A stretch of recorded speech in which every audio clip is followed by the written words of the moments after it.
নবী বলছেন, আল্লাহ আমার উম্মত যদি জাহান্নামে থাকে আমি কিন্তু জান্নাতে যাব না। আল্লাহ বলছেন আপনি না গেলে তো জান্নাত উদ্বোধনই হবে না। এবারে মামলা কি দাঁড়ালো? আল্লাহ পাক বলে যে আমি তাহকামুল হাকিমিন নিজেকে বলেছি, বিচার না করলেও তো জিনিসটা সুন্দর হয় না। নবী একটা কাজ করেন, ওয়ালা সাউফা ইউতিকা রাব্বুকা ফাতারদাত, আমি কাউকে বলি নাই, আপনাকে না বলেছি। ওমা আরসালনাকা ইল্লা রাহমাতাল লিল আলামিন, কারো সম্পর্কে নাজিল করি নাই, আপনাকে দিয়েছি। ওয়ালাল আখিরাতু খায়রুল লাকা মিনাল উলা, কাউকে বলি নাই, আপনাকে বলেছি। আর আমি আল্লাহ ভালো করে জানি আপনি হচ্ছেন উম্মতের দরদী নবী।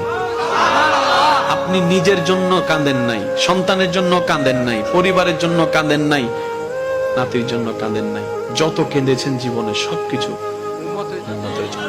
এমনকি হাসরের ময়দানে যখন সর্বপ্রথম আমাদের নবীকে আল্লাহর হুকুমে তোলা হবে, আমাদের নবী উঠেই